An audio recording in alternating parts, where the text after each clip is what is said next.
I see dead people.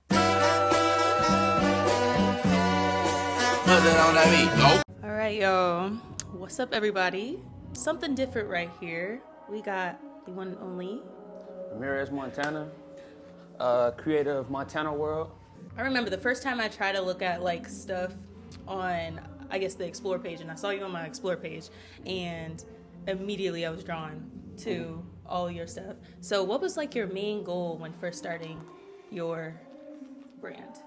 I just wanted to capture my feelings into my artwork. Mm-hmm. So I guess at the time I was going through a breakup and stuff like that, so I just started, like I said, putting my feelings into, my tablet, my artwork, and then eventually I just got into the motion of just putting on a t-shirt, and then here we are today.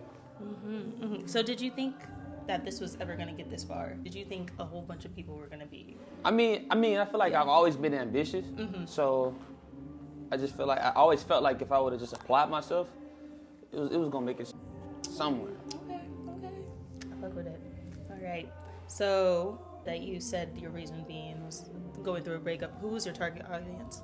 Really, I really feel like anybody that could just relate to the story that I'm trying to portray. Mm-hmm. You know what I'm saying? You go through a breakup and you just, like, I really don't know how to explain it. Mm-hmm. But in short words, I feel like the target audience is just really for fly motherfuckers. Right. If you fly, you know what I'm saying, and eventually as the story starts to get put out more, it's for you. So like, would you say basically for your target audience, it would just be fly people going through stuff, or just like anybody could just tap in? Anybody can pretty much tap in. Yeah. Anybody. But I mean, as far as the two characters that I got with the brand, Her World and Montana, the two separate lines. Right. Like I said, if you've been through something in the past with a significant other, or you're going through something right now, I feel like you'll really be able to feel the story. You'll be able to feel the vibe of the clothes, whether it be through the clothes or through the actual concept. So. Okay.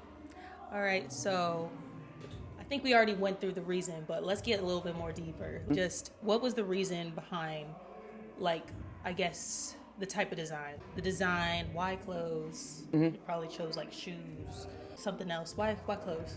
I mean, I always wanted to start a clothing brand, but I mean, around COVID time, the clothing brand scene was kind of like just popping everywhere. Everybody was on a clothing brand, everybody.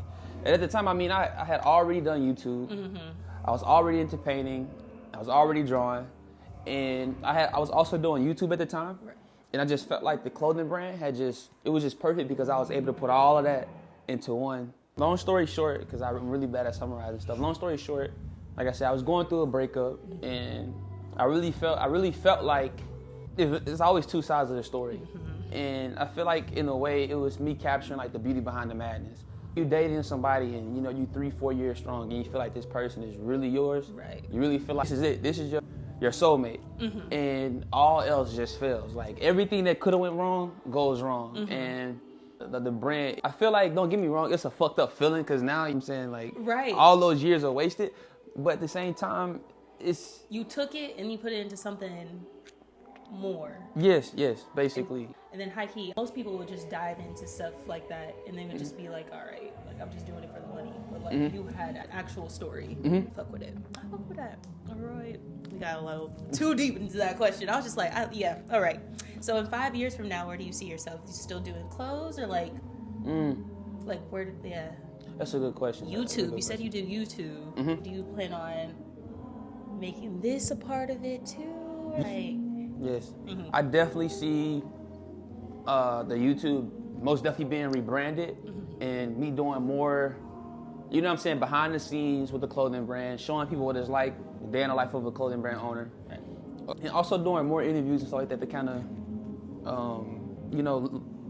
tell the story more, about the brand. Yeah. I almost fell out this damn chair, y'all. All right. And then, so, that being said, using your platforms and doing more interviews and stuff like that, what's the best advice you could give somebody that is trying to start a brand? I would say this.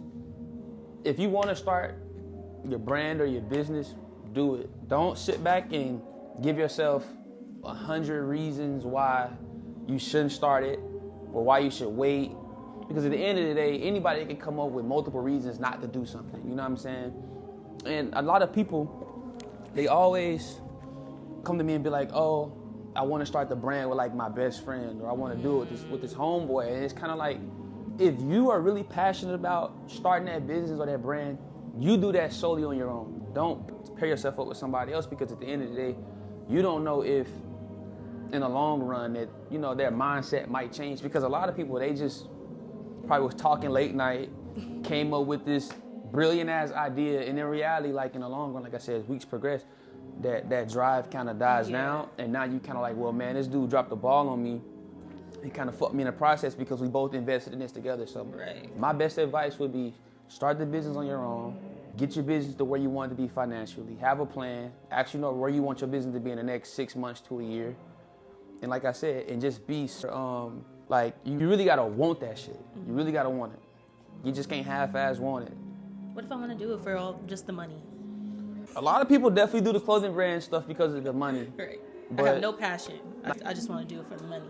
Then just most definitely have a solid concept, because I feel like a lot of people, they're starting to catch on to it because of TikTok and how easy it is to see a lot of these clothing brands try to come up. Yes. Definitely don't start your brand off with motion or go get money or, you know, paper chasers, all that shit. Like, it's dead now. Nobody is using those words or those phrases anymore. And it's kind of to the point to where people know if you have that as your clothing brand name at this point, you only in it for the money. So definitely try to bring some type of creativity to the table.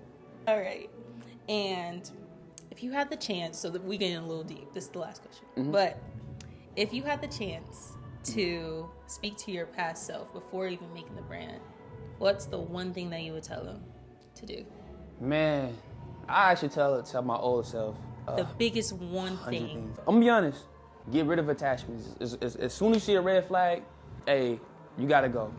I'm saying anybody, whether it be a mom, sister, cousin, girlfriend, co-worker, when you see that red flag, disassociate yourself from those people, because trying to keep them close, it'll tear you down. It'll tear you down in ways that you wouldn't even know. You wouldn't even know it. Hey, run for your life. Let me hear you say OV ho. Say O.